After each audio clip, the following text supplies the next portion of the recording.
tēnā koe te whae rangatira. No mai hara mai. So pleased to see you again. Yes. We've only met a few times, but for me anyway, it's been a pleasure. I hope. Mutual, totally. I haven't been to a Matatini for a few years, but okay. You know, our people are wandering around.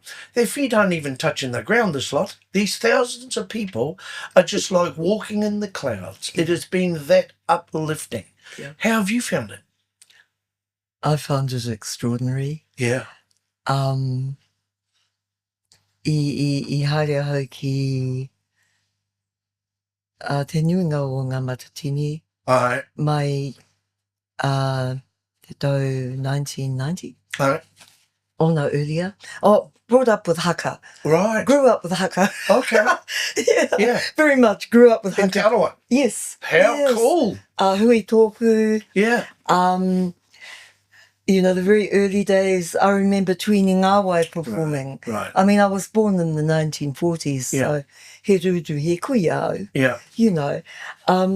But seeing what has developed over the last 5 or 6, or maybe even earlier with Ngā Pōpimia Wehi, and of course Pita and Aroha. Yeah.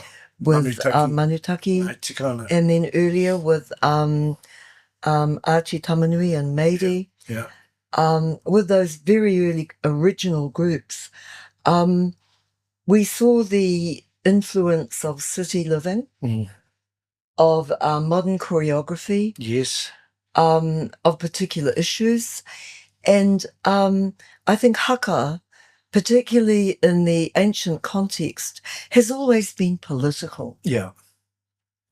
You know, it's about winding yourself up to go out there and deal to someone. Yeah, or something. Or something. Yeah, you're right. I agree with you, brother. And so we're seeing that on the stage here. Yeah. Apart from the Matatini stage, though, just being amongst the people, as you say, they are drifting in the clouds around te maunga, tipua. You know, there's a sense of pride, a sense of being together. There's flirtation, there's frivolity, there's just this magical energy and humor. Of being Māori. Yeah. You know, everybody's been giving me a hard time and I'm giving it back to them. Which is great. Yeah, which is what ko tērā hoki te āhua tātou te Māori. You know, those one-liners, eh? Oh, yeah. It's wit. Yes. It's wit, eh? It's what's coming your way. And it's just an amazing energy, eh? You know, when I look at kapa haka, and I think about, because we weren't involved in kohanga reo. I'm too old for that. I'm a late 50s kid. And I think of Dame June Mariu, who encouraged kapa haka with us. And I think of the people who have done so much, and man, you know, ko puawa I rā mahi ne. It's starting to blossom. You've seen our kohanga kids stand up. Yeah. You know, they're in their 30s now. Yeah. You've seen the calibre of stage performance. Yeah. And those rangatira have planted those seeds back then. And this Matatini, I've really seen that blossom, eh? You'd agree? Oh, I agree totally. Yeah. I think of how for many, many years, the winning group was not a tribal group. It was Te Whare Wānanga o Waikato.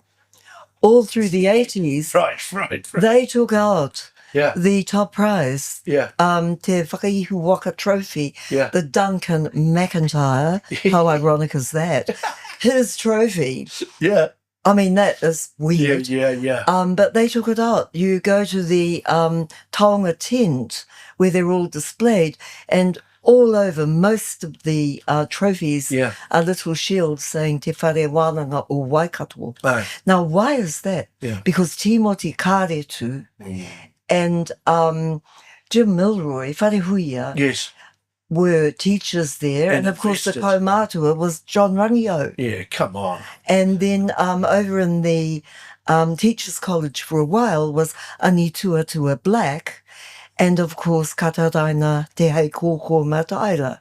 So within the context of the University of Waikato, there was this really strong, swirling, intense punamatauranga of reo and of haka and of old style haka and amazing composers. So the next well, not quite the next generation, but working closely with those tohunga were people like Hirini Melbourne. You know, who worked at that university for many, many, many years.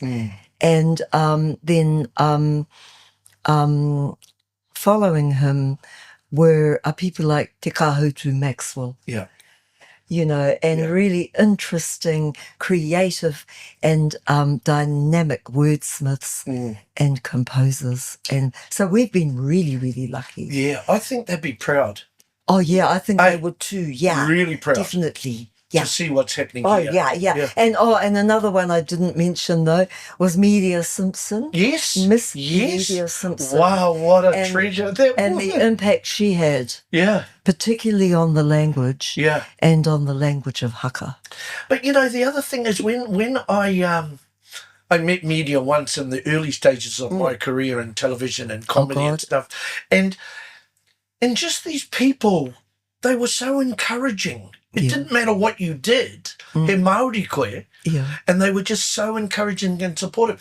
And then I heard a yarn about people down here at our Matatini today talking about kingi haka. Oh, yes. You know, those sorts of people. Yeah. No guitar in those days, they were saying, hey. Oh, no way. So why is that a cappella there? Yeah, totally. You're expected to be pure. Yeah. And then, of course, with Hirini and with Rangi Iria, we started seeing taonga pūoro.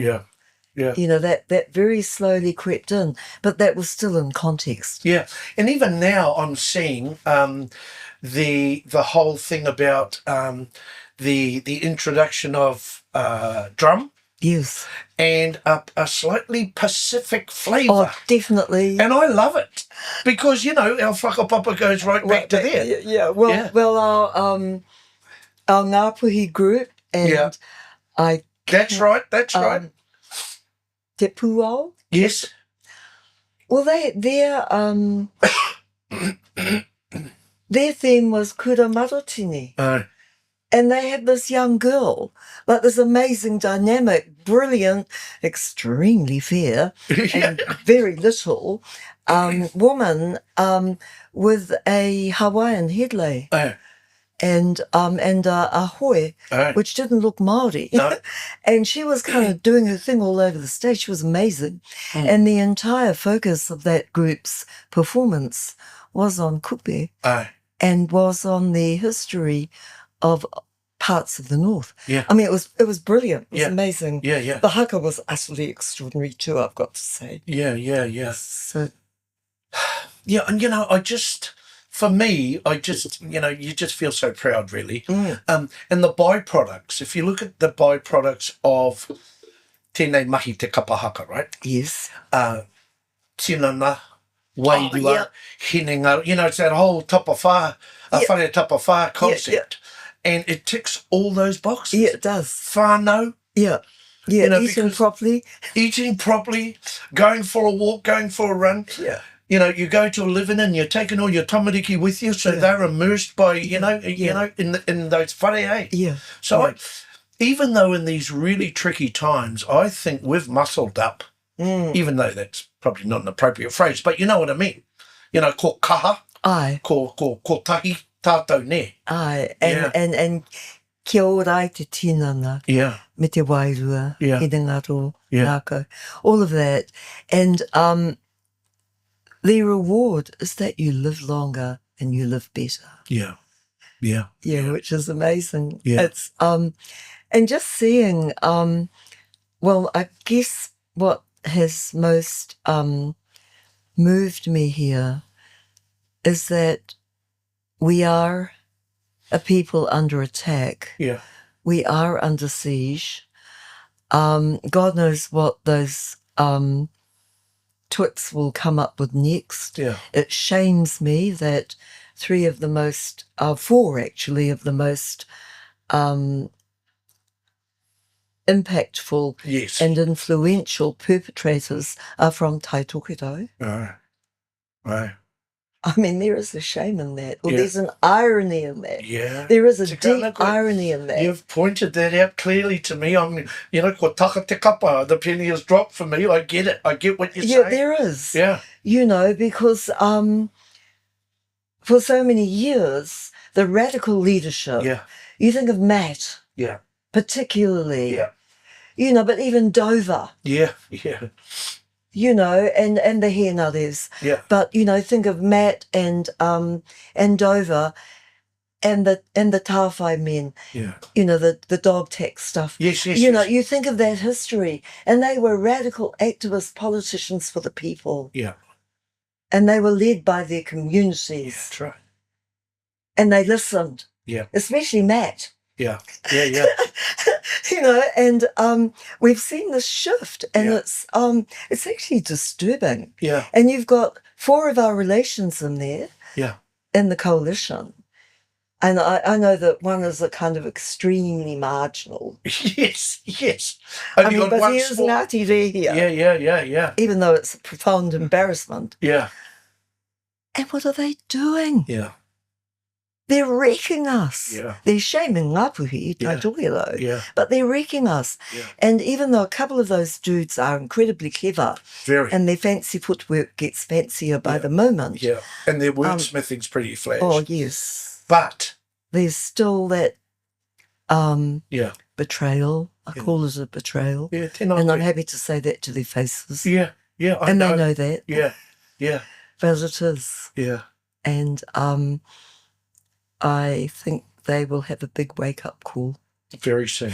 But my point, though, is that walking around Matatini, you realise that whatever they do, we will not go away, we will not disappear, and the resilience and the strength and the beauty and the excitement and the passion of being Māori, as Tuheitia said himself in his oahaki, be Māori every day. We're seeing that, and we know, e kore mimisi.